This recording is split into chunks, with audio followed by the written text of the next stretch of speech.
students and parents marched across the Brooklyn Bridge today, demanding that the city eliminate hundreds of millions of dollars out of the city's 2023 budget for school safety agents. And as News 12's Janae Caldwell tells us, they instead want that money invested into mental health resources.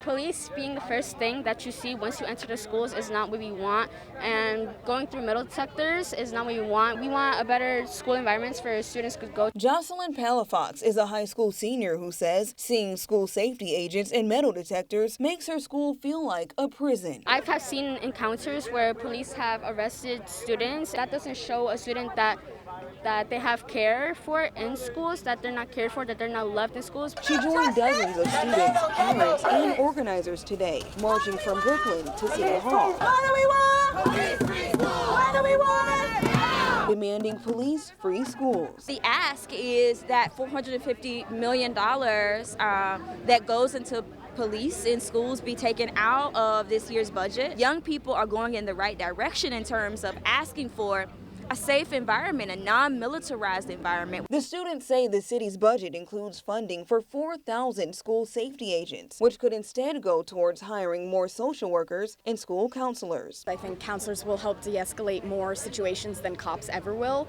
and counselors are there solely to help, and they're not as intimidating as cops may be. The mayor's office tells us that the city's Department of Education currently supports programs to respond to emotional crises, and that every school has a social worker, counselor, and if possible, a mental health center. The NYPD currently employs over 4,400 civilian school safety agents citywide. Shut it down! And with school shootings that have recently happened in our country, demonstrators say they feel police aren't actually keeping students safe. We don't live in Texas, right? But we do live still in a militarized state. When we think about Uvalde and we think about Texas, we're looking at the ineffectiveness, really, of policing. Students say they plan to make their voices heard, calling for police-free schools until the city's budget passes at the beginning of next month.